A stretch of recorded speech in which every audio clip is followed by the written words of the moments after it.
Aún no había amanecido del todo cuando Clara empujó la verja de hierro de la casona.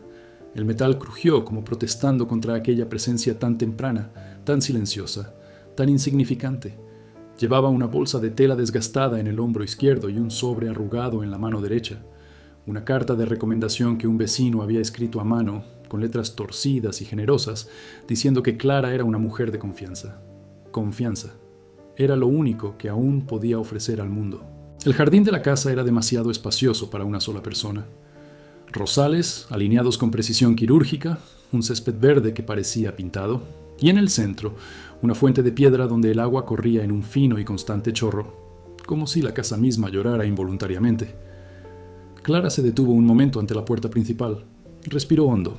Se arregló el pelo, recogido en un moño apretado. Se pasó la mano por el sencillo vestido que había planchado 3 veces la noche anterior y tocó el timbre.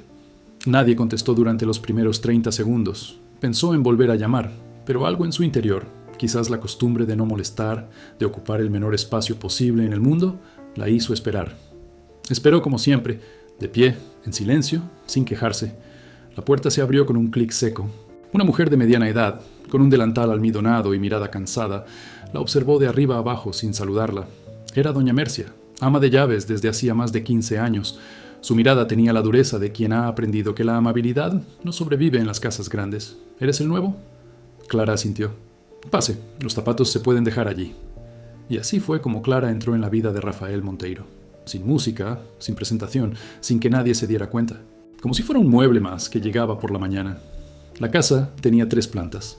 En la planta baja, la enorme cocina con encimeras de mármol que nadie usaba para cocinar, el comedor con una mesa para 12 que casi siempre solo cabía una persona, y la biblioteca. Una habitación entera llena de libros que olían a papel viejo y soledad. En la primera planta, las habitaciones de invitados que nunca recibían visitas. Y en la segunda planta, la habitación de Rafael, la suite principal, con un balcón con vistas al jardín y al horizonte de la ciudad. A Clara le dieron una habitación en la parte trasera de la casa. Una habitación pequeña, con una cama individual, un armario de contrachapado y una ventana que daba a la pared del fondo. Doña Mercia le explicó la rutina con la misma emoción con la que se lee un prospecto. Café a las 6:30, limpieza de las habitaciones por la mañana, almuerzo servido al mediodía en punto, ropa lavada y planchada por la tarde, cena a las 7 y luego silencio. Silencio absoluto. Al señor Rafael no le gusta el ruido, dijo la señora Mercia. No le gusta la conversación, no le gustan las preguntas. Hace lo que tiene que hacer y se vuelve invisible. Ese es el mejor consejo que puedo darte. Clara no necesitaba ese consejo. Había sido invisible durante mucho tiempo. Durante los primeros días, Clara no vio a Rafael. Sabía que existía porque encontraba rastros de él por la casa. Una taza de café medio vacía en la encimera de la cocina, un libro abierto en el sofá de la biblioteca, una chaqueta tirada sobre la silla de la oficina. Eran rastros de alguien que vivía allí sin habitarlo realmente, como si él también fuera un fantasma en esa casa tan grande.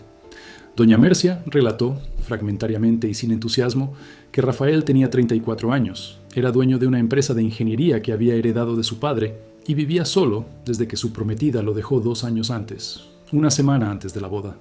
Doña Mercia nunca reveló el nombre de su prometida, quizás porque no quería, quizás porque en esa casa ciertos nombres eran como heridas. Nadie los tocaba por miedo a que volvieran a sangrar.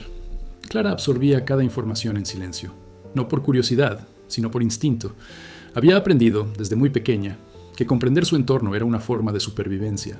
En la casa donde creció, con una madre que tenía 3 trabajos y un padrastro que bebía hasta olvidar su propio nombre, saber interpretar el ambiente de cada habitación era lo que la mantenía a salvo. Sabía, por ejemplo, que cuando el aire se volvía demasiado denso, era hora de desaparecer. Sabía que sonreír en el momento menos oportuno podía salir caro. Sabía que el silencio era a la vez un escudo y una prisión. Fue la 4ª mañana que lo vio por primera vez. Clara estaba en la cocina, de espaldas a la puerta, cortando fruta para el desayuno. El cuchillo se deslizaba sobre el mango maduro con precisión mecánica, y tarareaba suavemente una canción que su madre solía cantar cuando creía que nadie la escuchaba. Una melodía sin nombre, compuesta más de suspiros que de notas. ¿Quién eres? La voz venía de atrás, grave y ronca, como si no la hubieran usado en días. Clara se giró rápidamente con el cuchillo aún en la mano y el corazón acelerado. Y allí estaba, Rafael Monteiro, más delgado de lo que había imaginado, ojeras profundas, cabello oscuro y despeinado, una barba que no se había recortado en días, pero que era resignación. Llevaba una camiseta gris arrugada y pantalones de chándal. Iba descalzo. Parecía alguien que se había despertado no porque quisiera, sino porque su cuerpo insistía. «Clara», respondió ella, bajando el cuchillo. «Soy la nueva empleada. Empecé el lunes». La miró un instante que se prolongó más de lo necesario. No era una mirada de interés. Era la mirada de alguien que intentaba comprender por qué había una persona nueva en un lugar donde ya se había acostumbrado a su ausencia. «Nadie me advirtió. La señora Mercia dijo que usted lo autorizó». Rafael emitió un sonido que podría haber sido de confirmación o de indiferencia. Caminó hacia la cafetera, se sirvió una taza sin volver a mirar a Clara y salió de la cocina. Sus pies descalzos sobre el suelo frío no hicieron ningún ruido. Era como si no quisiera dejar rastro, ni siquiera dentro de su propia casa. Clara se quedó quieta unos segundos, con el corazón aún latiendo con fuerza. No por miedo, no por vergüenza, por algo que no podía identificar en ese momento. Una extraña sensación de haber mirado a los ojos a alguien que también cargaba con demasiado peso. Las semanas siguientes continuaron con la misma rutina silenciosa. Clara se despertaba antes del amanecer, preparaba café y limpiaba las habitaciones con un cuidado casi reverente, como si cada objeto de aquella casa fuera demasiado frágil para tocarlo sin delicadeza. Descubrió que Rafael pasaba la mayor parte del día en su oficina del segundo piso, de donde llegaban los sonidos apagados de las tensas llamadas telefónicas y el teclado de la computadora. A veces bajaba a almorzar, a veces no. Cuando bajaba, comía en silencio, con la mirada fija en un punto fijo de la pared, como si hablara con alguien a quien solo él podía ver. Clara servía el plato, recogía los cubiertos y desaparecía. Esa era la regla, ese era su papel. Doña Mercia siempre repetía, invisible. La palabra resonaba en la cabeza de Clara como un mantra que se sabía de memoria, mucho antes de poner un pie en aquella casa. Pero había algo que la rutina no podía ocultar. Clara entendía cosas que quizá nadie más notaba, porque nadie más miraba. Se dio cuenta de que Rafael dejaba la luz de la oficina encendida hasta la madrugada, que a veces, cuando creía estar solo, se detenía frente a la ventana de la biblioteca y se quedaba allí, inmóvil, con la frente casi tocando el cristal, mirando hacia afuera como si buscara algo que ya se había ido. Se dio cuenta de que nunca contestaba su teléfono personal, solo el del trabajo, que no había fotos en casa, ninguna, ni siquiera fotos familiares, ni amigos, ni él mismo. Las paredes estaban limpias como páginas en blanco de una historia que alguien decidió no contar. Y, sobre todo, se dio cuenta de que estaba solo de una manera que no se resolvía con compañía. Era una soledad estructural, incrustada en sus huesos, en su forma de caminar, en su forma de sostener la taza de café, siempre con ambas manos, como si necesitara algo a lo que aferrarse.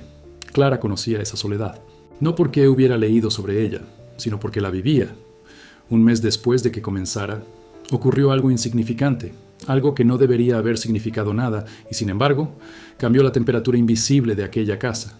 Era un martes lluvioso. Clara estaba en la biblioteca, quitando el polvo de los estantes cuando se le cayó un libro. Se agachó para recogerlo y vio que era un ejemplar desgastado de una novela que conocía.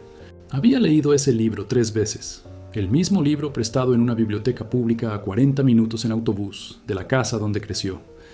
Era la historia de un hombre que construyó una casa entera para una mujer que nunca llegó a vivir en ella. Clara recordaba cada página. Recordó haber llorado al oír la última frase, sentada en el asiento del autobús, volviendo a casa en la oscuridad. Sin pensarlo, abrió el libro por la página que más amaba. Sus ojos recorrieron las líneas como si se reencontrara con una vieja amiga. Y sonrió. Una sonrisa tan pequeña y tan genuina que parecía pertenecer a otra versión de sí misma. Una versión que existía antes de todo el dolor. ¿Conoce usted este libro? La voz de Rafael llegó desde la puerta de la biblioteca. Clara se sobresaltó. Cerró el libro rápidamente como si la hubieran pillado haciendo algo prohibido. Perdón, se me cayó del estante. Lo estaba guardando. Te pregunté si los conocías. Ella dudó. Había algo en su voz que no era ni una orden ni una reprimenda. Era curiosidad. Quizás la primera curiosidad genuina que mostraba desde su llegada. Lo sé, dijo Clara devolviendo el libro al estante. Lo leí hace mucho tiempo. Rafael se quedó un momento en la puerta. Luego entró en la biblioteca, algo que, según doña Mercia, casi nunca hacía durante el día.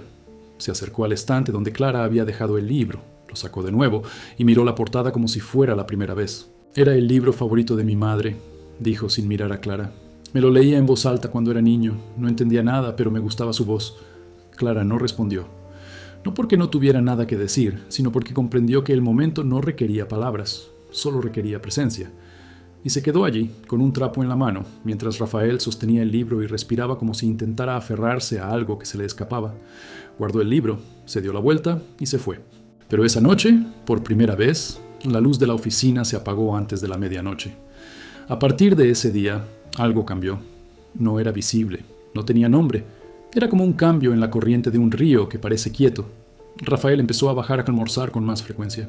A veces, cuando Clara le servía la comida, murmuraba un agradecimiento que antes no existía.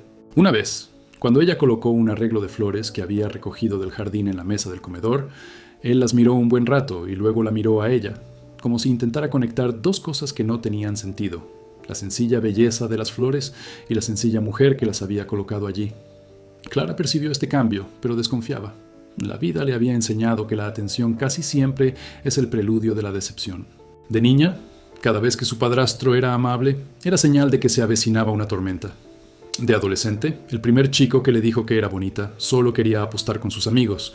Y de adulta, el hombre que prometió estar a su lado desapareció una mañana de enero, llevándose la mitad de sus pertenencias y toda su capacidad de creer. Por lo tanto, cada gesto de Rafael, cada mirada que se prolongaba un segundo más, cada gracias murmurado, cada vez que se detenía en la puerta de la cocina como si quisiera decir algo y luego desistiera, era recibido por Clara con la misma cautela con la que se sostiene un vaso que ya se ha roto, con cuidado, con distancia, con miedo a que se rompiera por completo. Pero también sentía algo más, algo que crecía lentamente en lo más profundo de su ser, donde guardaba las cosas que no se permitía sentir. Una especie de calidez, como cuando entras en una casa después de caminar mucho tiempo en el frío. No era amor, todavía no, era reconocimiento. Reconoció en Rafael el mismo cansancio que ella, la misma resignación disfrazada de rutina, el mismo miedo a necesitar a alguien. 2 meses después de iniciar el proyecto, Clara encontró algo que no debería haber encontrado. Era miércoles y estaba ordenando la oficina de Rafael mientras él estaba en una reunión. Mientras limpiaba el cajón del escritorio, el único que siempre estaba entreabierto, un sobre cayó al suelo. Dentro había una carta manuscrita, con una caligrafía elegante y femenina, fechada hacía 2 años. Clara no la leyó. Volvió a guardar la carta en el sobre y el sobre en el cajón. Pero vio lo suficiente como para notar que la tinta estaba corrida en algunas partes, como si alguien hubiera llorado en el papel. Y en la esquina inferior, antes de la firma que no quería leer, había una sola frase que sus ojos captaron sin permiso. Nunca quise hacerte daño, pero no pude quedarme. Esa noche, Clara lavó los platos de la cena en silencio mientras pensaba en la frase. Pensó en cómo ciertas palabras pueden ser tanto una explicación como una puñalada por la espalda. Pensó en cuántas veces ella misma había escuchado versiones de esa frase. No eres tú, es la situación, tengo que irme, te mereces a alguien mejor. Frases que parecen amables, pero dejan a la persona al otro lado preguntándose para el resto de su vida qué le pasaba para que irse siempre fuera más fácil que quedarse. Se secó las manos en el delantal y miró por la ventana de la cocina. La casa estaba en silencio. Arriba, la luz de la oficina de Rafael estaba encendida de nuevo. Y Clara sintió unas ganas abrumadoras, casi insoportables, de subir esas escaleras, llamar a esa puerta y decirle que lo entendía, que sabía lo que era quedarse atrás, que no tenía que llevar esa carga solo, pero no subió, porque conocía su lugar. Y su lugar, como siempre, estaba en silencio, al fondo, invisible. Llegó el otoño, trayendo consigo un cambio de aires que nada tenía que ver con el clima. Rafael empezó a aparecer con más frecuencia en las zonas comunes de la casa.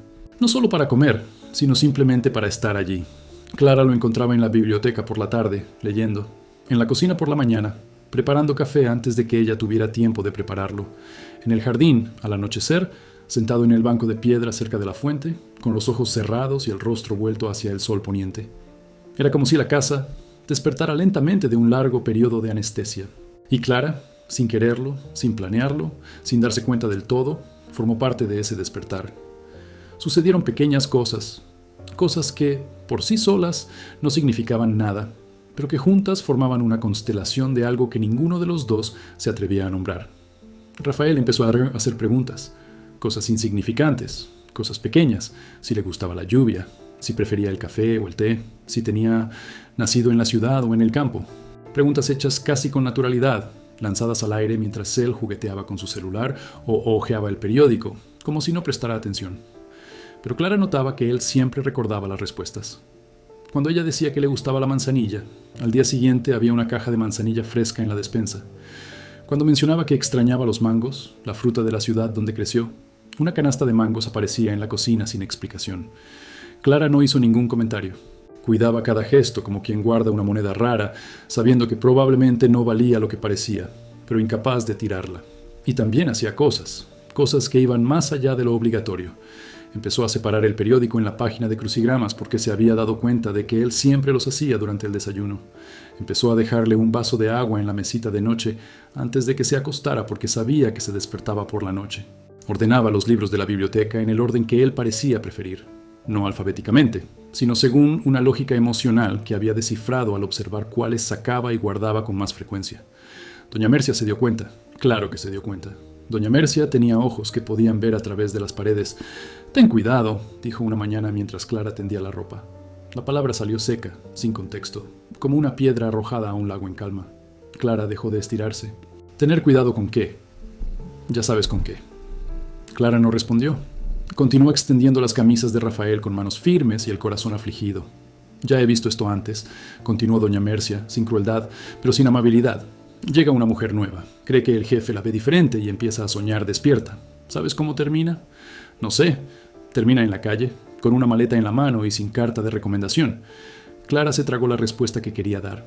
Quería decir que no estaba soñando en absoluto, que sabía exactamente dónde estaba, que el abismo entre ella y Rafael era demasiado grande para cruzarlo con mangos en la cocina y tazas de manzanilla. Quería decir que había renunciado a soñar hacía mucho tiempo, que soñar era un lujo que no cabía en la vida de alguien que ni siquiera tenía dónde reposar la cabeza. Pero no dijo nada, simplemente terminó de tender la ropa y volvió a entrar en la casa, sintiendo el peso de la advertencia de doña Mercia como otra capa de armadura que necesitaba ponerse. Esa noche, Clara lloró sola en la trastienda, con la cara hundida en la almohada para no hacer ruido. No lloraba por Rafael, lloraba por sí misma, por la vida que había llevado, por las puertas que nunca se abrieron, por las manos que nunca la sostuvieron. Lloró, porque por primera vez en años había sentido algo parecido a la esperanza, y la esperanza era lo más peligroso que conocía. Cuando se calmó, se lavó la cara en el pequeño lavabo del baño, se miró el espejo roto y se prometió a sí misma: trabajaría, sería profesional, ahorraría dinero y se iría de esa casa antes de que lo poco que quedaba se derrumbara por completo. Era un plan sencillo, un plan seguro, un plan que no dependía de nadie. Pero los planes de Clara nunca parecieron funcionar. 3 días después de la advertencia de doña Mercia, Rafael enfermó. No fue nada grave, una gripe fuerte que lo mantuvo en cama casi un día. Esa semana, doña Mercia, quien llevaba años a cargo de la casa, declaró que no era su obligación atender a los enfermos y que el señor Rafael podía perfectamente llamar a un médico si lo necesitaba. Era un límite que no cruzaba, una línea que había trazado hacía mucho tiempo entre el servicio doméstico y la implicación personal. Clara no tenía esa línea, o quizás sí, pero era tan delgada y desgastada por el tiempo que ya no servía para separar nada. El primer día dejó una bandeja con sopa y té junto a la puerta del dormitorio y tocó suavemente. Oyó un murmullo ronco que interpretó como un permiso y entró. Rafael estaba acostado, envuelto en las sábanas, con la cara roja por la fiebre y los ojos vidriosos. La habitación olía a sudor y soledad. «Traje sopa», dijo Clara, colocando la bandeja en la mesita de noche. «No es necesario», respondió con la voz quebrada. «Lo sé». Acomodó las almohadas para que él pudiera incorporarse. Abrió la ventana para ventilar la habitación. Llenó un vaso de agua y se lo puso en la mano. Lo hizo con la naturalidad de quien se preocupa no por obligación, sino por instinto. El mismo instinto que la impulsaba, de niña, a arropar a su madre cuando se quedaba dormida en el sofá después de una jornada de 18 horas. Rafael bebió el agua lentamente, mirando a Clara como si viera algo nuevo. No su belleza, aunque era hermosa, discreta y cautivadora, con ojos marrones que parecían albergar más historias que una biblioteca entera. No, lo que vio fue algo más excepcional. Vio cariño, cariño genuino, sin egoísmo, sin agenda, sin esperar nada a cambio. No estaba acostumbrado a esto. La novia que lo dejó era brillante, magnética, el tipo de mujer que podía entrar en una habitación y reorganizar la decoración, la gravedad del lugar. Pero su amor siempre venía con condiciones, con plazos, con la expectativa de que Rafael fuera algo que él no sabía cómo ser. Cuando fracasó, cuando la empresa casi quebró, cuando las noches se hicieron demasiado largas, cuando se encerró en sí mismo como quien entra en un búnker, Ella decidió que eso no era lo acordado, y se fue. Dejó la carta, dejó el anillo, y se llevó consigo lo último que él creía merecer. Ahora, acostado en esa cama, febril y débil, mirando a una mujer a la que apenas conocía, pero que simplemente estaba allí, sin pedir nada, Rafael sintió que algo se agitaba en su interior, algo oxidado y pesado, como un engranaje que no hubiera girado en años. Clara. ¿Intentar? Gracias. La palabra salió diferente esta vez. No fue el gracias mecánico del almuerzo. Fue un gracias tembloroso. Un gracias con peso, que costó algo. Clara asintió y salió de la habitación. En el pasillo, apoyó la espalda contra la pared y cerró los ojos. Sintió el corazón latirle con fuerza en los oídos. Respiró hondo y se repitió a sí misma como un mantra. No te apegues, no te apegues, no te apegues. En los días siguientes, Clara cuidó de Rafael con la discreta eficiencia que la caracterizaba. Sopa 3 veces al día, té con miel por la noche, toallas frías en la frente cuando le subía la fiebre. Le tomaba la temperatura, cambiaba las sábanas, mantenía la habitación ventilada y limpia, y cada vez que entraba en esa habitación, la distancia entre ellos se reducía a 1 milímetro que nadie podía medir, pero que ambos podían sentir. En la 4ª noche de gripe, cuando por fin le bajó la fiebre, Rafael le pidió que se quedara, no con esas mismas palabras. Nunca diría, quédate. Lo que le dijo fue, no es necesario que te vayas ahora.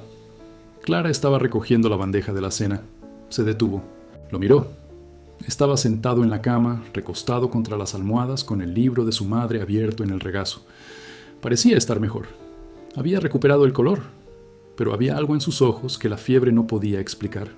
Una vulnerabilidad que normalmente ocultaba tan bien como ocultaba todo lo demás. Estaba leyendo eso otra vez, dijo, cogiendo el libro. Y pensé en lo que dijiste, lo que ya había leído. Sí, lo he leído. 3 veces. ¿3 veces? A veces volvemos a los libros por la misma razón que volvemos a ciertos lugares, porque guardan fragmentos de nosotros que la vida nos ha arrebatado. Rafael se quedó en silencio. Era el tipo de silencio que se produce cuando alguien dice exactamente lo que necesitabas oír, pero no logras expresar con palabras. Miró el libro que tenía en las manos, luego miró a Clara, y por primera vez desde que ella llegó a esa casa, sonrió. No una sonrisa grande y radiante, una sonrisa pequeña, agrietada e imperfecta. Una sonrisa que pareció doler un poco al nacer, como una flor que se abre paso a través del hormigón. Clara sintió que el suelo se tambaleaba bajo sus pies, no porque la sonrisa fuera hermosa, sino porque era genuina. Y la verdad, cuando surge entre quienes han pasado demasiado tiempo fingiendo no sentir nada, tiene el peso de una avalancha. Siéntate, dijo, señalando el sillón junto a la cama. Dime, ¿cómo es que alguien como tú acaba trabajando en una casa como esta? A alguien como tú. Clara casi le preguntó qué quería decir con eso, pero no lo hizo. Se sentó en el sillón, con la bandeja aún en las manos, y empezó a hablar. No lo contó todo. Había cosas que nunca le contaba a nadie, pero contó bastante. Habló de su madre, que trabajó hasta desmayarse, de su infancia sin libros hasta que una maestra abrió la puerta de una biblioteca y le dijo, puedes llevarte todos los que quieras. De su padrastro, al que aprendió a esquivar como se esquiva a un animal peligroso, con pasos lentos y la mirada baja. De la beca que casi consiguió y perdió por 1 punto. 1 punto. Toda la diferencia entre una vida y otra, comprimida en una pregunta de opción múltiple que falló por apresurarse. De los trabajos que vinieron después, limpiar, cocinar, cuidar ancianos, hacer de niñera, coser, dependienta, del hombre que prometió y luego se fue, de la habitación alquilada que perdió cuando se quedó sin trabajo, sobre la amable vecina que escribió la carta de recomendación y dijo, ve a esa casa, Clara, el sueldo es bueno y el patrón no te da problemas. Cuando terminó de hablar, se dio cuenta de que Rafael no se había movido. No había mirado su celular, no la había interrumpido. Estaba allí, con el libro cerrado en el regazo, mirándola con una atención que Clara no reconoció de inmediato porque no estaba acostumbrada a recibirla. ¿Perdiste por 1 punto? Preguntó. 1 punto. ¿Y nunca lo volviste a intentar? Lo intenté. Otras cosas. Pero la vida tiene una forma de alejarnos de los lugares donde queremos estar. Lo sé, dijo. Y ese «lo sé» contenía tanta fuerza que Clara comprendió que no hablaba por hablar. Se reconocía en ella. O reconocía en ella algo que creía haber perdido. Permanecieron en silencio un rato. No era un silencio incómodo. Era un silencio habitable, como una habitación bien iluminada donde 2 personas pueden existir sin necesidad de llenar cada segundo con palabras. Entonces, Clara se levantó, cogió la bandeja y se despidió. En la puerta se dio la vuelta. Me alegro de que te sientas mejor. Me alegro de que estés aquí. La frase quedó suspendida en el aire entre ellos como un puente que ninguno sabía si era seguro cruzar. Clara asintió, salió y cerró la puerta tras ella. Al llegar a su habitación, no lloró. Por primera vez en mucho tiempo se sentó en la cama y simplemente respiró, escuchando el silencio de la casa, sintiendo el peso de esa frase en el pecho. Me alegra que estés aquí. Nadie le había dicho eso nunca. Nadie había mirado a Clara y sentido algo parecido a la felicidad con su presencia. Y allí, en esa trastienda, con la ventana que daba a la pared y la cama individual que crujía, Clara admitió para sí misma lo que juró no admitir. Él admitió que no solo cuidaba de Rafael. Tú te preocupabas por él, de verdad, de una manera que duele, de una manera que no deja vuelta atrás. Rafael se recuperó de la gripe, pero algo en su interior no volvió a su estado anterior. Era como si la enfermedad hubiera ablandado una capa protectora que llevaba años endureciendo. Volvió a su rutina laboral, a las reuniones, a las llamadas, pero en los intervalos, entre una obligación y otra, buscaba a Clara, no de forma obvia, no de una forma que doña Mercia ni nadie más pudiera señalar, pero la buscaba. Bajaba a la cocina siempre que sabía que ella estaría allí. Se quedaba en la biblioteca mientras ella limpiaba la habitación de al lado, con la puerta abierta como si nada. Empezó a cenar más despacio, demorándose en la mesa, haciendo preguntas sobre el plato, sobre las especias, sobre cosas que ambos sabían que a él no le interesaban, pero que le servían de excusa para quedarse unos minutos más en la misma habitación. Una noche, después de cenar, la encontró en el jardín.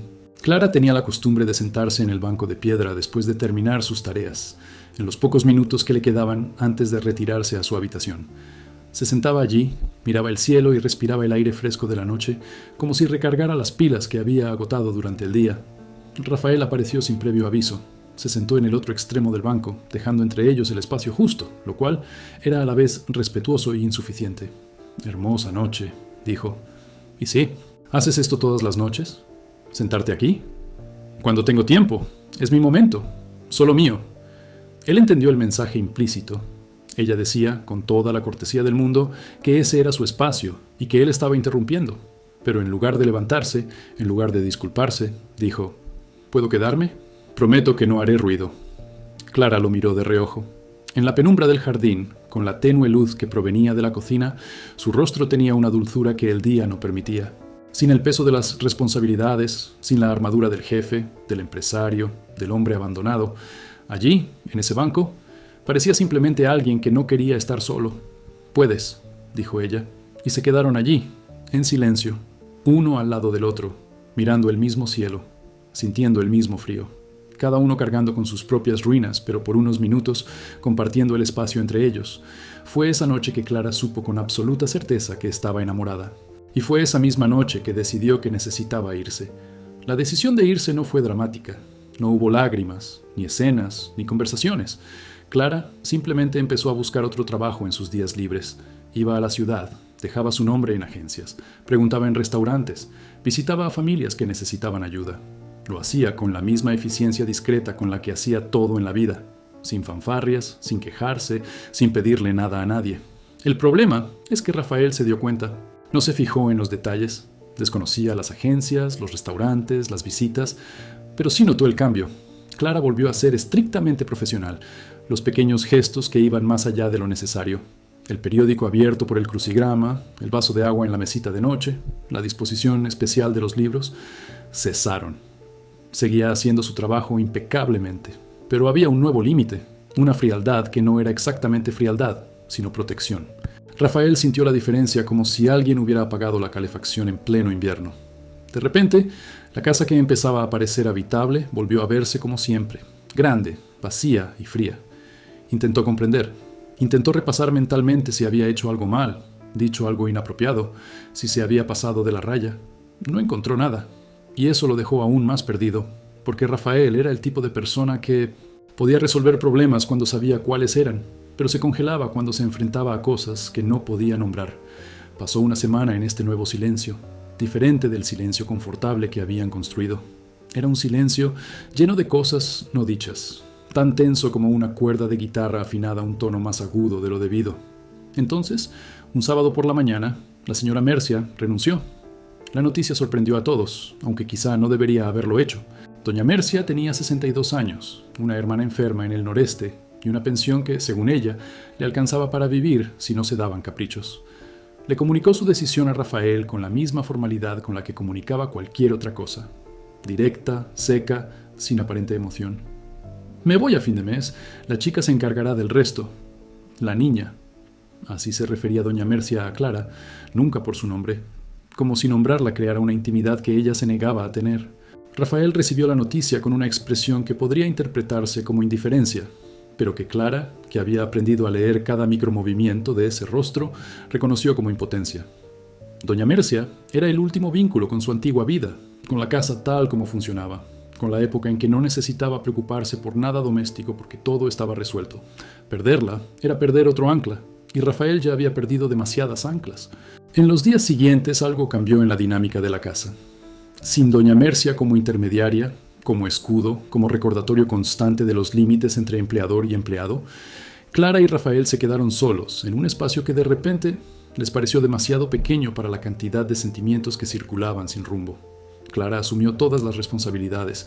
Cocinaba, limpiaba, organizaba, hacía la compra, contestaba llamadas, recibía pedidos. Trabajaba 16 horas al día sin quejarse, porque el trabajo era el único antídoto que conocía contra los sentimientos. Mientras sus manos estuvieran ocupadas, su corazón no tenía espacio para preguntas peligrosas, pero el cuerpo cobra su precio. Y un martes por la noche, después de un día particularmente largo, Clara se desmayó en la cocina. No oyó el sonido de su propio cuerpo cayendo al suelo. No sintió el dolor en el hombro al golpear la esquina de las gradas. Solo recobró la conciencia al sentir agua en la cara y oír la voz de Rafael. Una voz que nunca había oído en ese tono. Una voz que parecía haber perdido toda la compostura que cultivaba como una segunda piel. Clara, Clara, por Dios. Abre los ojos. Clara. Abrió los ojos y vio su rostro a centímetros del suyo. Estaba arrodillado en el suelo de la cocina, sujetándole la cabeza con una mano y apretándole el hombro con la otra, como si pudiera calmar cualquier dolor con solo rozarlo. Tenía los ojos rojos, no por llorar, sino por algo que precede al llanto. Ese instante en que el cuerpo se prepara para algo que la mente aún no ha autorizado. «Estoy bien», dijo Clara, intentando incorporarse. «No te encuentras bien, te desmayaste. ¿Cuánto tiempo hace que no comes bien? ¿Cuánto tiempo hace que no duermes?» Las preguntas llegaron en rápida sucesión, sin esperar respuesta, como si cada una fuera un puñetazo que se daba a sí mismo por no haberse dado cuenta antes. Comí, dormí, fue solo agotamiento. El agotamiento por sí solo no puede derribar a una persona, Clara. Ella lo miró. Sus manos, que aún sostenían las suyas, sus ojos, que reflejaban una urgencia inesperada, y en ese instante, ambos arrodillados en el frío suelo de la cocina, con la olla de sopa aún en la estufa y la luz fluorescente parpadeando sobre ellos como un testigo reticente, la verdad que ambos habían estado evitando se volvió insoportable. «¿Por qué te importa?», preguntó Clara. La pregunta salió sin que pudiera contenerla. Salió cruda, sin filtro, sin la cortesía que siempre mantenía como un muro. Rafael no respondió de inmediato. Soltó su mano y se la pasó por la cara, como si intentara ordenar sus pensamientos. Luego se sentó en el suelo junto a ella, apoyó la espalda en el armario de la cocina y miró al frente. «No sé cuándo pasó», dijo en voz baja.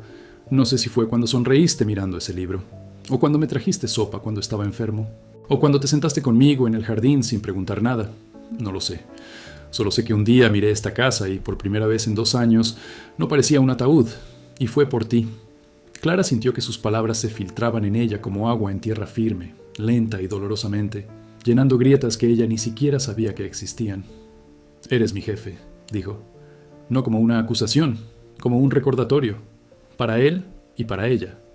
Lo sé. Y yo soy la criada. Yo también lo sé. Así que ya sabes que eso no es posible. Sé que no debería. No sé si no puedo. Clara cerró los ojos.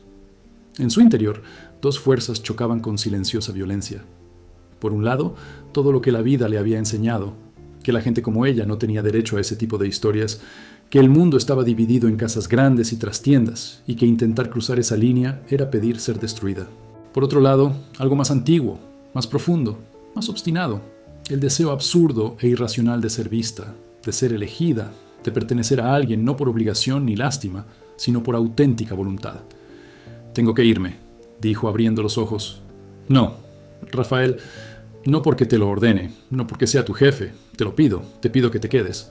«¿Por qué?», se giró para mirarla. En el suelo de la cocina, sentados uno al lado del otro como dos niños perdidos, sin la armadura que usaban durante el día, Rafael dijo lo más sincero que había dicho en su vida. «Porque tengo miedo de volver a ser quien era antes de que llegaras». Clara sintió una lágrima rodar por su mejilla. No se la secó, la dejó caer.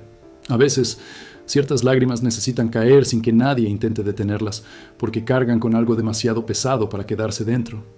«Yo también tengo miedo», dijo. «Pero mi miedo es diferente al tuyo. Tengo miedo de creer y luego descubrir que solo fue eso. Soledad. La soledad acepta cualquier compañía, Rafael. No quiero estar acompañada por la soledad. Yo lo fui una vez. Casi me destruye». Escuchó cada palabra. Dejó que cada una le impactara con el peso que merecía. Y entonces hizo algo que Clara no esperaba. Se levantó, le extendió la mano y le dijo: «Así que vamos despacio. Sin prisas, sin promesas. Simplemente dejemos de fingir que no sentimos nada, porque esto duele más que cualquier otra cosa». Clara miró la mano extendida. Una mano grande, callosa por soportar demasiado peso, con venas que se abultaban como ríos en un mapa. Una mano que podía ser un puente o una trampa. Una mano que podía ser la mejor o la peor decisión de su vida. Ella se mantuvo firme, no porque estuviera seguro, no porque creyera que todo estaría bien. Ella aguantó porque, en ese momento, en el suelo de la cocina, con la sopa burbujeando y la luz parpadeando, tomar esa mano era lo más sincero que podía hacer. Los días siguientes no fueron un cuento de hadas. No hubo grandes declaraciones, ni gestos cinematográficos, ni transformaciones instantáneas. Lo que ocurrió fue algo más difícil y raro.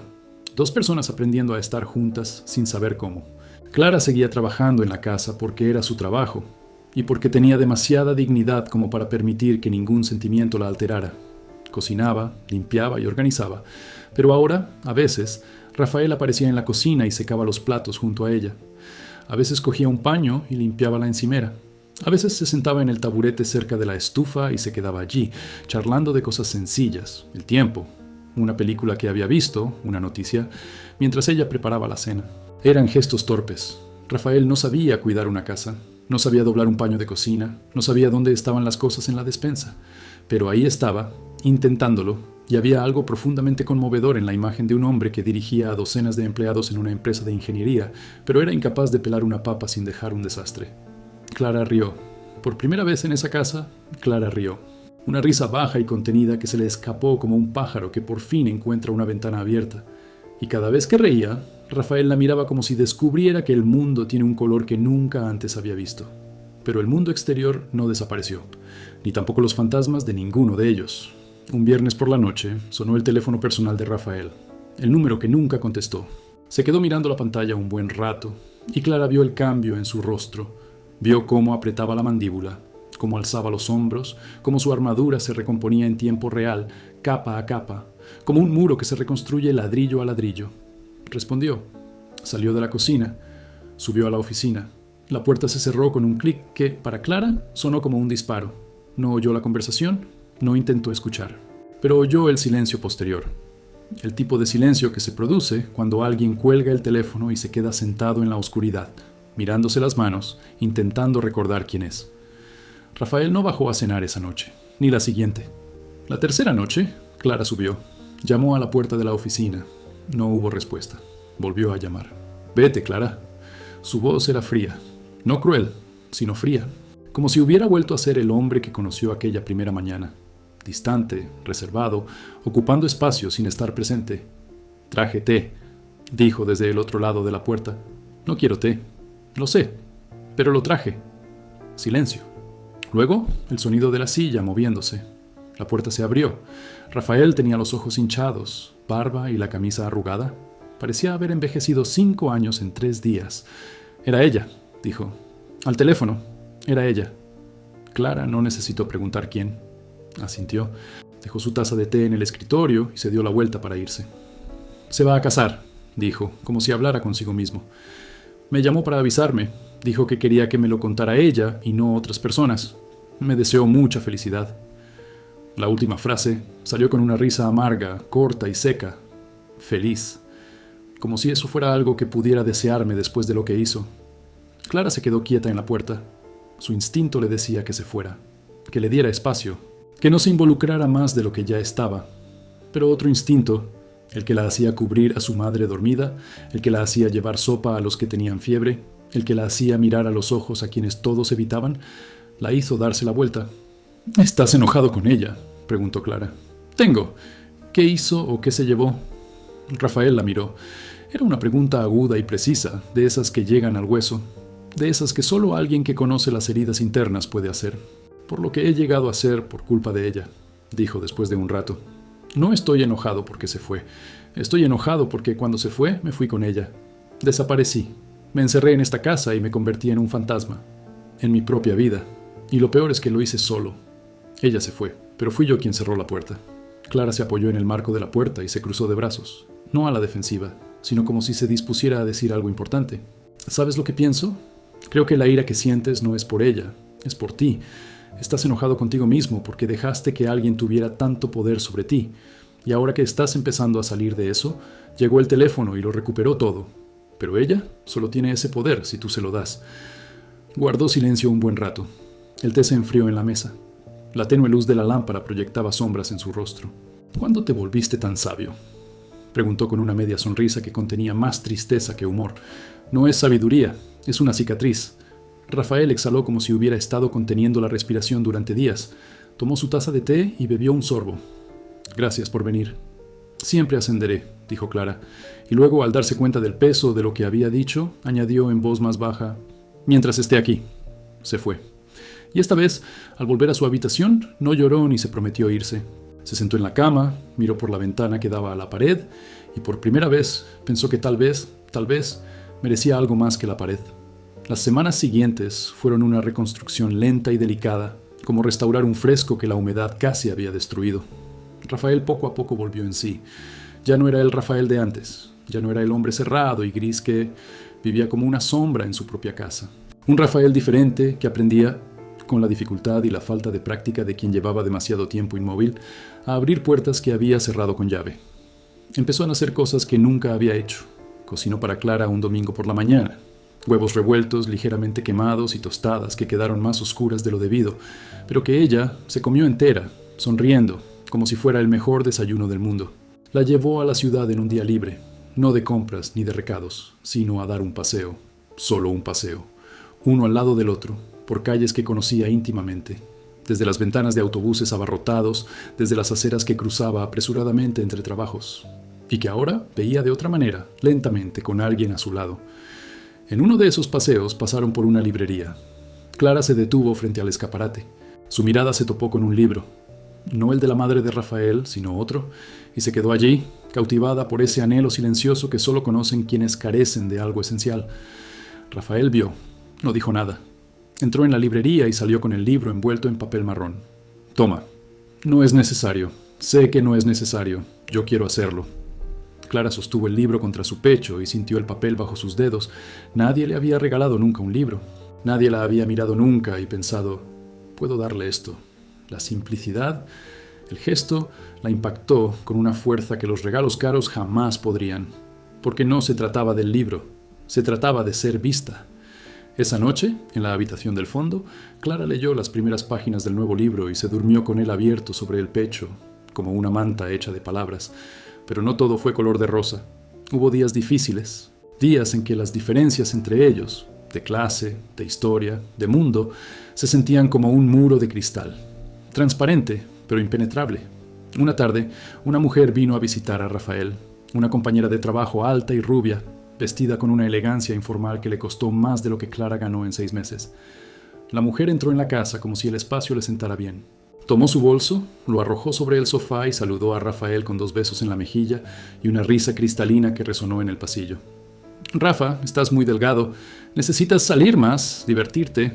Te extrañamos en las cenas». Clara les sirvió café a ambos en la sala. La mujer ni siquiera la miró. Ni un gracias, ni un saludo. Para ella, Clara era parte del mobiliario, una extensión funcional de la casa, tan digna de atención como la mesa de centro o la lámpara. Rafael miró a Clara mientras salía de la habitación. Una mirada rápida, casi imperceptible, llena de cosas que no podía decir delante de otra persona. Pero Clara ya se había ido, y su mirada se detuvo en el pasillo vacío. En la cocina, Clara lavaba las tazas con más ahínco de lo necesario. No por celos, o no solo por celos, por algo peor, por la brutal certeza de que, a los ojos del mundo, ella y Rafael no tenían sentido. Que para quienes frecuentaban su vida, ella siempre sería la criada, la chica que sirve el café, la invisible. Cuando el visitante se fue, Rafael encontró a Clara en el jardín. Estaba sentada en el banco de piedra, con los brazos cruzados y la mirada fija en un punto lejano. Clara. Patricia es una colega, solo una colega. Lo sé, no se trata de ella. Entonces, ¿de qué se trata? Clara tardó un poco en responder. Cuando lo hizo, su voz era firme pero frágil, como un puente de cuerda sobre un precipicio. Se trata de que yo sirva café en la sala mientras ella te habla de cenas, viajes y mundos que jamás conoceré. Se trata de saber que, por mucho que nos sentemos juntos en el banco del jardín y por muchos libros que me des y me mires de esa manera que me hace olvidar quién soy quien soy. Y tú eres quien eres. Y el mundo no lo olvida, aunque queramos. Rafael se sentó junto a ella. Esta vez no dejó espacio en el asiento. Se sentó cerca, tan cerca que sus hombros se tocaron. ¿Crees que me importa lo que piense el mundo? No creo que sepas lo que es tener al mundo entero recordándote todos los días que no eres suficiente. Guardó silencio, porque ella tenía razón. Él no lo sabía. Había nacido en el lado correcto de la desigualdad, y aunque tenía su propio dolor, y lo tenía, era un dolor con techo, con consuelo, con red de seguridad. El dolor de Clara era el dolor de alguien que cayó sin nada debajo. No puedo cambiar el mundo, dijo tras un largo silencio. Pero puedo elegir, y te elijo a ti. No porque sea fácil, no porque tenga sentido para nadie. Te elijo porque cuando estaba allí, tumbado con fiebre, pensando que no importaba si mejoraba o no, apareciste con sopa y no pediste nada a cambio. Porque cuando estaba a oscuras, subiste con té. Porque lees los mismos libros que mi madre y miras el cielo como yo lo hacía de niño y pensaba que el mundo podía ser bueno. Clara sintió su hombro contra el suyo. Sintió el calor filtrándose a través de su camisa. Sintió cada palabra asentarse en un lugar dentro de ella que había estado vacío durante tanto tiempo que había olvidado su existencia. No sé cómo conseguir lo que me ofreces, dijo casi en un susurro. Nadie me ha ofrecido nada sin pedir nada a cambio. No cobro nada, lo sé. Eso es lo que más me asusta. Se giró hacia ella. Levantó la mano y, con una delicadeza que contrastaba con todo lo que era, ingeniero, empresario, hombre de manos grandes y callosas, le tocó el rostro. Fue el primer roce, el primer contacto que no fue funcional, que no fue accidental, que no formaba parte de ninguna rutina laboral. Fue piel con piel, la elección sobre el miedo, el deseo sobre el silencio. Clara cerró los ojos. Una lágrima rodó por su mejilla y se topó con sus dedos. «Quédate», dijo. Ya no era una petición, era una rendición. Rafael estaba ante ella sin armadura, sin compañía, sin casa grande, sin apellido. Estaba allí como el niño que escuchaba a su madre leer en voz alta y creía que el mundo estaba a salvo. Estaba allí como el hombre en el que se había convertido, dejado atrás y habiendo aprendido, de la peor manera posible, que amar es aceptar que la otra persona puede irse y elegir amar de todos modos. «Me quedo», dijo Clara. Y al decirlo, no fue una promesa, fue una rendición. La rendición más hermosa y aterradora que existe, la de quien acepta ser feliz sin garantía de que la felicidad perdure. Esa noche no se besaron. No había nada que un observador externo pudiera llamar romántico en términos convencionales. Se sentaron en el banco del jardín hasta que el frío los ahuyentó. Luego entraron juntos. Clara preparó té. Rafael llevó los libros de la biblioteca a la mesa de la cocina. Se sentaron uno frente al otro y leyeron en silencio, cada uno con su propio libro, compartiendo el espacio como quien comparte una oración. Cuando Clara se levantó para ir a su habitación, Rafael la llamó. «Clara». Ella se dio la vuelta. «Mañana quiero mostraros algo». «¿Qué?» «Mañana». Ella asintió y se durmió. Y esa noche, por primera vez en su memoria, durmió sin miedo. Durmió como una niña. Durmió como quien sabe que al despertar habrá algo por lo que valdrá la pena abrir los ojos. A la mañana siguiente, Rafael la llevó a una parte de la casa que nunca había visto. Al fondo del primer piso, tras una puerta que siempre había creído que daba a un trastero, había una habitación espaciosa con un gran ventanal que daba al jardín, por el que entraban rayos dorados de luz natural. La habitación estaba vacía, a excepción de una mesa en el centro y una silla. «Cuando mi madre vivía», dijo Rafael, de pie en la puerta, «este era su estudio. Pintaba. No profesionalmente, solo para ella misma. Decía que pintar era lo único que hacía sin pensar en lo que pensaran los demás». Clara entró en la habitación lentamente, como quien entra en un templo. Después de que ella murió, cerré esa puerta. No pude volver a entrar, y con el tiempo lo olvidé, o fingí olvidarlo, que es lo que hacemos con las cosas que duelen demasiado. Él también entró. Se detuvo junto a la mesa y pasó la mano por la madera polvorienta. «Quiero que este espacio sea tuyo». Clara lo miró confundida. «Tuyo», repitió. «Para lo que quieras, para leer, para estudiar, para estar solo cuando lo necesites. Un lugar solo tuyo, no en la parte de atrás. No es un área de servicio. Tuyo». Clara miró la habitación, la luz que entraba por la ventana, la mesa que llevaba años esperando a que alguien volviera a sentarse, y comprendió lo que hacía Rafael. No le estaba dando una habitación, le estaba dando dignidad. Le estaba diciendo, sin palabras, que ella merecía un espacio hermoso, que merecía luz. «No puedo aceptarlo», dijo con la voz entrecortada. «Tú sí puedes, y lo harás. Rafael, a mi madre le habrías gustado, estoy seguro». Fue esa frase la que la destrozó, no porque fuera grandilocuente ni poética, sino porque era justo lo que Clara necesitaba oír sin saber que lo necesitaba. Que alguien en algún lugar, aunque ya no estuviera, la hubiera querido, la hubiera aprobado, habría dicho: «Esta sí, puede quedarse». Clara lloró. Esta vez no lo ocultó. Lloró de pie, en medio de aquella habitación vacía y luminosa, y Rafael la abrazó. Fue su primer abrazo. Un abrazo incómodo, demasiado fuerte, con los brazos en el lugar equivocado y el corazón en el lugar correcto. Un abrazo que duró más de lo que ninguno de los dos había planeado y que terminó no porque lo desearan, sino porque necesitaban respirar. «Gracias», dijo Clara, con la cara presionada contra su pecho. «No, gracias. Le devolviste la vida a mi hogar. Me devolviste la vida». Los meses siguientes los pasó construyendo. Lenta, imperfecta, llena de tropiezos y contratiempos, como cualquier construcción auténtica. Clara empezó a estudiar. Encontró libros de texto viejos en la biblioteca, descargó materiales en una computadora que Rafael le dio y retomó los estudios que la vida había interrumpido. Se sentaba en su estudio, todos los días después del trabajo, y leía, escribía y resolvía ejercicios. Rafael, que era ingeniero, empezó a ayudarla con las matemáticas. Se sentaban juntos a la mesa, él explicando ecuaciones con la paciencia de quien descubre que enseñar es una forma de amor, y ella aprendiendo con el ansia de quien sabe que el conocimiento es lo único que nadie puede arrebatarle. En la empresa, Rafael también cambió. Empezó a llegar más temprano y a salir puntual. Dejó de aceptar reuniones los sábados, volvió a almorzar fuera de la oficina. Sus compañeros lo notaron. Algunos comentaron que parecía diferente, más presente, más relajado.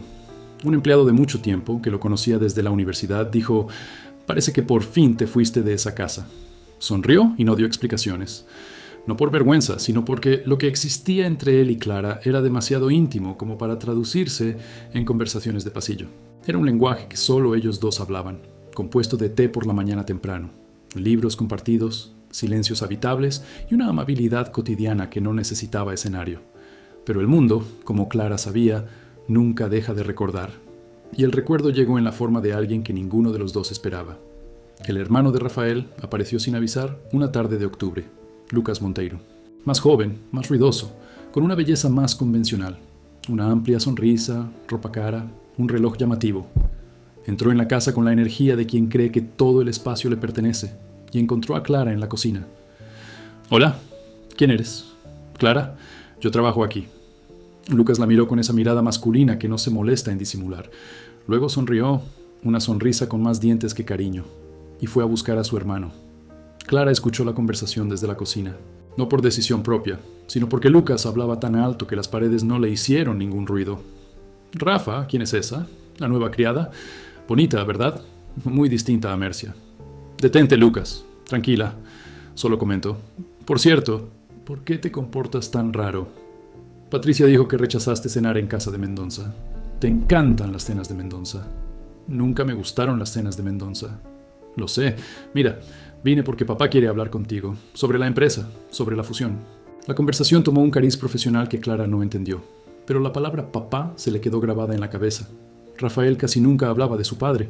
Clara solo sabía que estaba vivo, que vivía en otra ciudad y que la relación entre ellos era de esas que sobreviven en la formalidad y mueren en la intimidad. Lucas se quedó a cenar. Clara sirvió la mesa con su habitual profesionalidad, pero sintió la mirada del hermano de Rafael sobre ella, una mirada que la medía, evaluaba y catalogaba con la indiferencia de alguien acostumbrado a tratar a las personas como platos de un menú. En un momento, Lucas se volvió hacia ella y le dijo: «Clara, este pollo está buenísimo. ¿Dónde aprendiste a cocinarlo así?» «En la vida», respondió ella sin sonreír. Lucas se rió. Rafael no. Después de que Lucas se fue, Rafael encontró a Clara lavando los platos. Estaba de pie en la puerta de la cocina, con las manos en los bolsillos y una expresión que mezclaba ira contenida con vergüenza. «Lo siento por mi hermano. No necesitas disculparte. Él no hizo nada». «Sí, lo hizo. Y sabemos lo que hizo». Clara cerró el grifo y se dio la vuelta. «Rafael, he estado con gente como tu hermano desde que nací. Hombres que ven a las mujeres como yo y ven dos cosas: trabajo o distracción. Sé cómo lidiar con eso. No deberías tener que lidiar con esto, pero lo tengo. Y lo tengo porque el mundo es así. No cambia solo porque queramos. ¿Puede cambiar? Puede, pero no cambia porque yo quiera. Cambia por decisión propia. Y la decisión también es tuya». Él comprendió lo que decía. No era una exigencia, era la verdad. Se acercaba el momento en que Rafael tendría que decidir cómo presentar a Clara al mundo, si como sirvienta, como amiga o como algo más. Y esta decisión tenía consecuencias que él podía asimilar fácilmente, pero que caerían sobre Clara como lluvia sobre un tejado de zinc. Esa noche, Rafael no durmió. Se quedó en su oficina, sin trabajar, sino pensando en cómo reaccionaría su padre, cómo reaccionaría su hermano, cómo reaccionarían sus colegas, sus amigos, toda la sociedad si él, Rafael Monteiro, heredero de una empresa de ingeniería, apareciera con una mujer que servía café en su casa.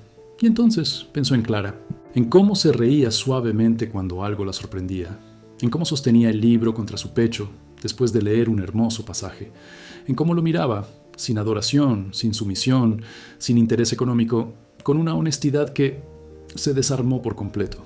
Pensó en la sopa que le trajo cuando tuvo fiebre, en el té que le trajo cuando estaba a oscuras, en la pregunta que le hizo en la cocina: ¿por qué te importa?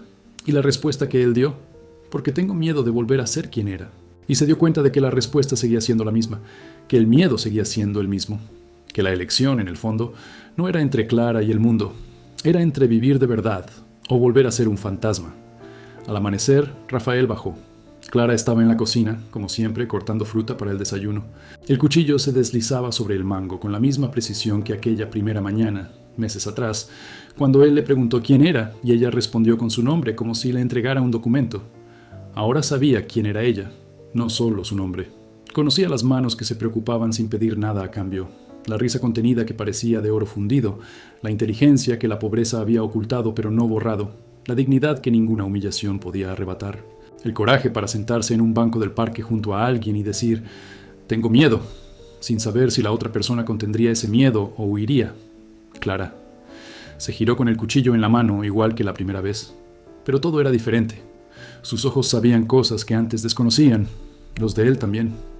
«Mi padre quiere verme la semana que viene. Quiere hablar sobre la fusión de empresas, una cena formal en su casa». Clara asintió. Empezó a volverse hacia la fruta, comprendiendo que esto era asunto suyo, su mundo, un mundo fuera de su alcance. «Quiero que vengas conmigo». Ella se detuvo. El cuchillo quedó suspendido en el aire. «¿Qué?», preguntó sin darse la vuelta. «Conmigo, a mi lado, no como empleado, no como compañero, como la persona que eres para mí». Clara dejó lentamente el cuchillo sobre la encimera. Se giró, lo miró, y en sus ojos había algo que Rafael nunca había visto. No era miedo, ni alegría, ni duda. Era todo eso a la vez, condensado en una mirada que decía: «¿Seguro que quieres abrir esa puerta?». «Sabes lo que va a pasar», dijo. «Tu padre, tu hermano, tus amigos me van a mirar y van a ver a la criada. Y los miraré y les diré que están equivocados. No es tan sencillo. Sé que no es sencillo. Nada que valga la pena es sencillo. Tú me lo enseñaste». Clara sintió una opresión en el pecho, no de dolor, de algo que parecía dolor, pero que en realidad era el peso de una felicidad que aún no sabía cómo soportar. La felicidad de quienes habían estado privados de ella durante tanto tiempo, que cuando llega, el cuerpo no la reconoce y reacciona como si fuera una amenaza. «Está bien», dijo ella, «me voy». Una noche de noviembre cenaron en casa del padre de Rafael. Clara llevaba su mejor vestido, un vestido azul oscuro que había comprado en una tienda de segunda mano, sencillo, sin adornos, que le caía sobre el cuerpo con una elegancia que no dependía de la marca. Se peinó de forma diferente, se puso los pendientes que su madre le había regalado al cumplir 15 años, los únicos que tenía. Rafael la esperaba en la sala. Al verla bajar las escaleras, se detuvo, con las llaves del coche en la mano, mirándola con una expresión que ella jamás olvidaría. Pero no era deseo, había deseo. No era admiración, aunque sí admiración. Era respeto. El tipo de respeto que surge cuando comprendes que la persona frente a ti ha enfrentado más de lo que tú jamás enfrentarás. Y sin embargo, sigue ahí, de pie, con aretes baratos y una dignidad intacta. «Te ves hermosa», dijo. «Tengo miedo», respondió ella. «Yo también. Vamos incluso cuando tenemos miedo». La casa del padre de Rafael era aún más grande que la suya. Una mansión con portones de hierro, sirvientes uniformados y un jardín que parecía un parque público. Clara entró de la mano de Rafael, sintiendo el sudor entre las palmas, y pensó en cuántas veces, en cuántas casas como esa, había entrado por la puerta trasera. La recepción fue fría.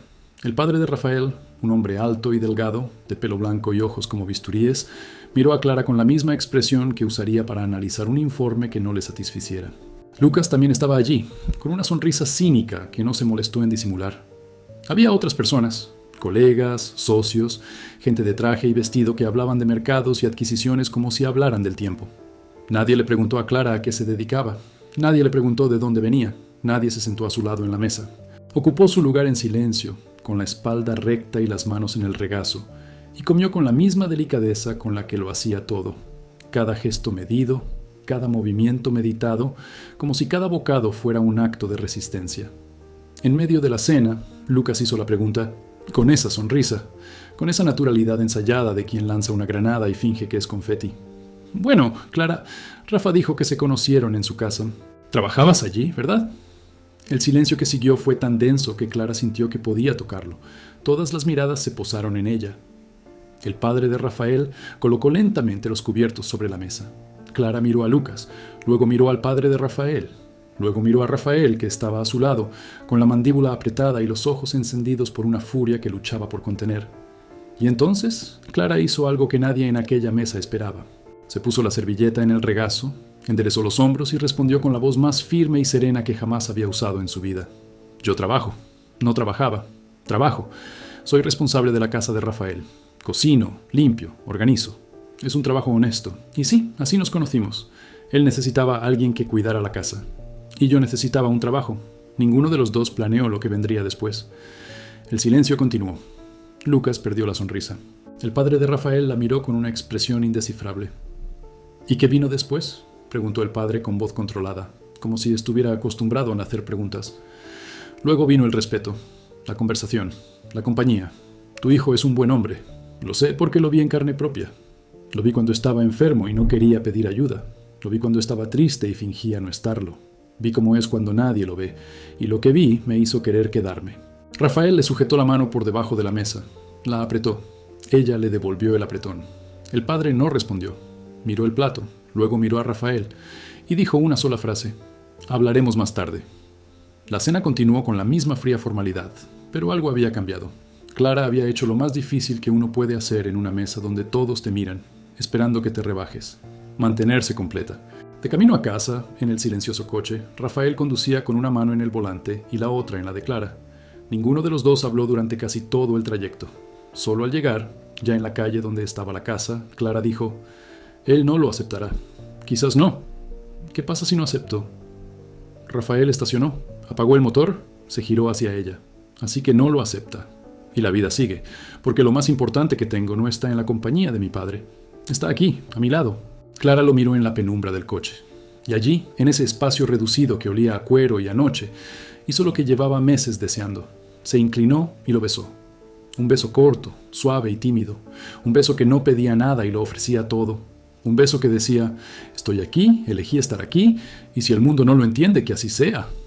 Rafael le tomó el rostro entre las manos, apoyó su frente en la de ella, y los dos permanecieron allí, respirando el mismo aire, en la oscuridad del coche, frente a la casa que había sido un ataúd y que ahora, poco a poco, se convertía en un hogar.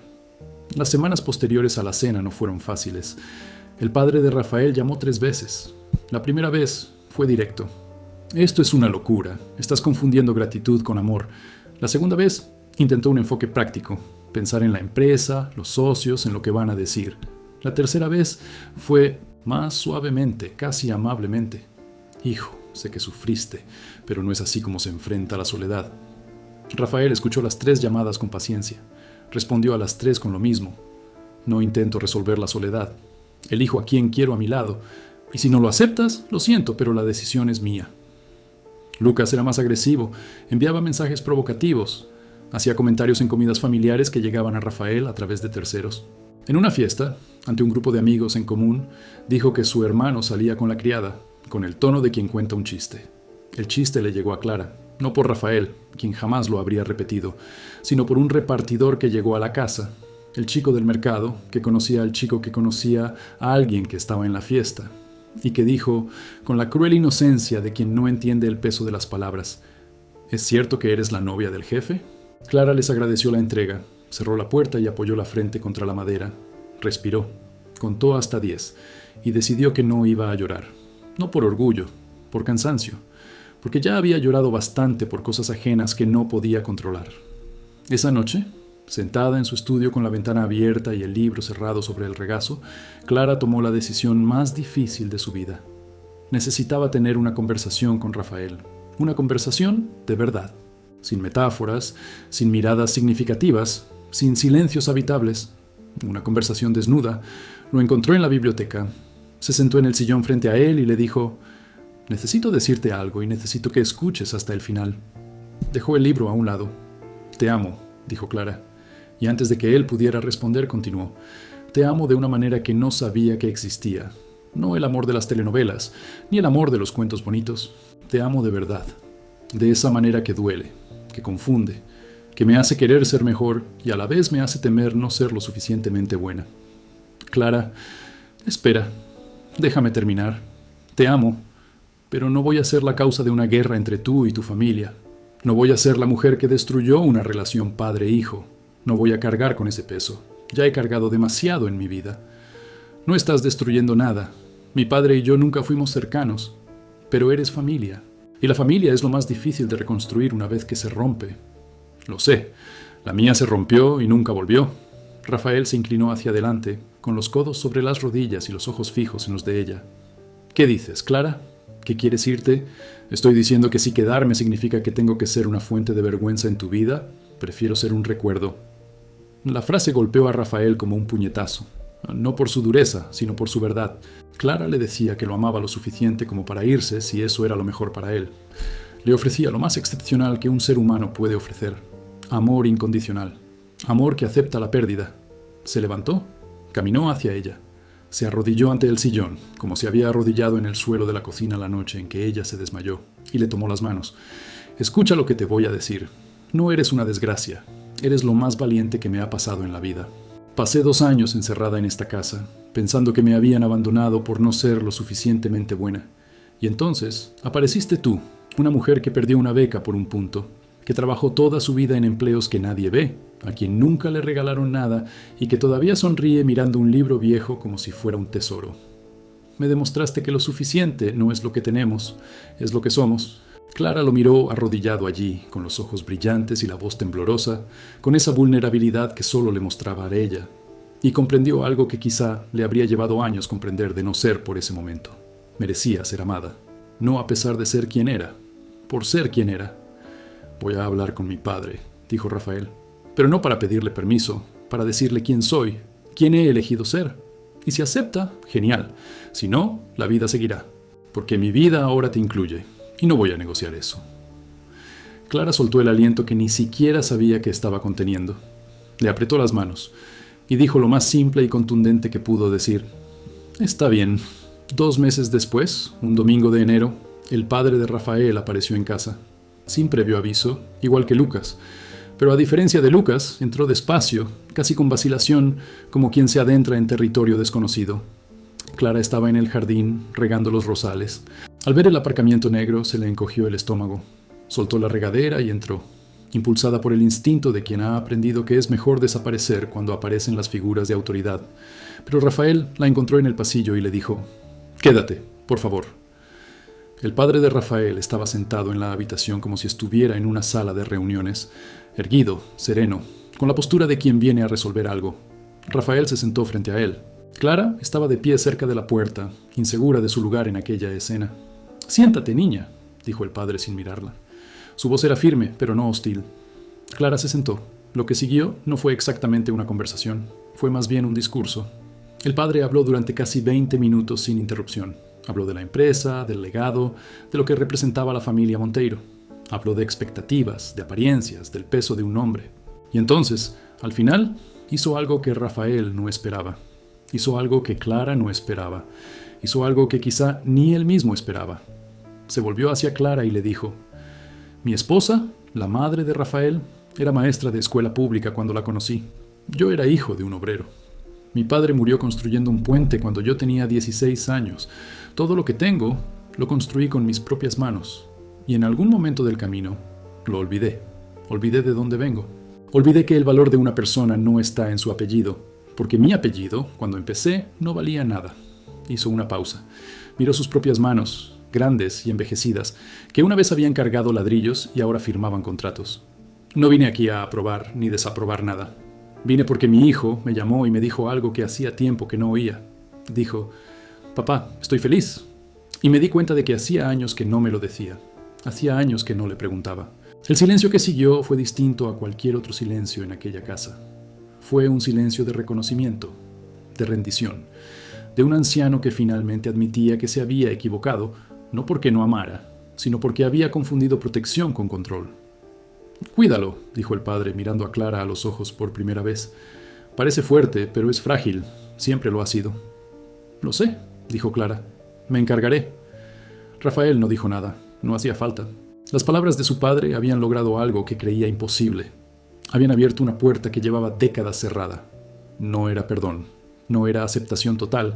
Era el comienzo de algo. Un primer paso en un viaje que requeriría tiempo, paciencia y mucho coraje. Cuando su padre se fue, Rafael y Clara permanecieron en silencio en la habitación. La luz de la tarde entraba a raudales por las ventanas con un resplandor dorado que parecía envolverlo todo en algodón. «¿Estás bien?», preguntó Clara. «Soy». «Eso es mentira», se rió. Una risa húmeda mezclada con algo que podía ser alivio, agotamiento o ambos. «Bueno, soy un desastre, pero un desastre bueno». Clara se levantó, fue a la cocina y regresó con 2 tazas de té de manzanilla. Le dio una. Se sentó a su lado en el sofá, apoyó la cabeza en su hombro y se quedaron allí, tomando té en silencio, mientras la casa a su alrededor respiraba como si finalmente también despertara. Un año después, Clara presentó el examen de admisión a la universidad. Estudió durante meses en el estudio que Rafael había transformado para ella, con libros que él le había comprado y con su paciente ayuda en la madrugada antes del examen. Aprobó. Ni por un solo punto. Aprobó con una puntuación que la situó entre las mejores candidatas, y cuando salieron los resultados, fue Rafael quien lloró primero. Clara ya no era la criada.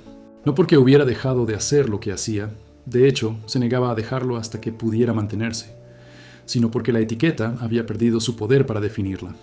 Era Clara, la mujer que leía libros 3 veces al día, que hacía sopa cuando alguien tenía fiebre, que subía el té al piso de arriba cuando alguien estaba a oscuras, que miraba el cielo desde el banco del jardín y encontraba allí un trocito de paz que el mundo entero no podía arrebatarle.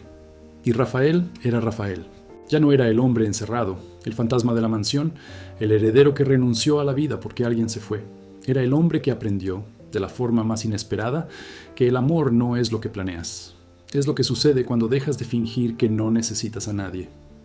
En la última noche de esta historia, que no es la última de ellos, solo la última que cabe aquí, Rafael y Clara estaban sentados en el banco de piedra del jardín. La fuente de piedra dejaba caer un fino chorro de agua. Los rosales estaban en flor.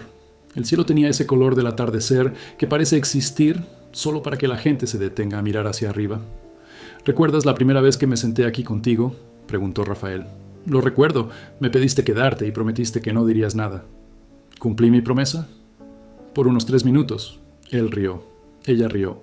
Y sus risas se mezclaron con el sonido del agua de la fuente y el viento susurrando entre los rosales, creando una melodía sin nombre que cualquiera que hubiera amado de verdad reconocería al instante. «Clara». Gracias por tocar ese timbre». Apoyó la cabeza en su hombro, cerró los ojos, respiró el aire nocturno que se acercaba. «Gracias por abrir la puerta». Y allí se quedaron. 2 personas a quienes la vida había roto de diferentes maneras y que, juntas, habían encontrado no la perfección, sino algo mucho más excepcional y hermoso.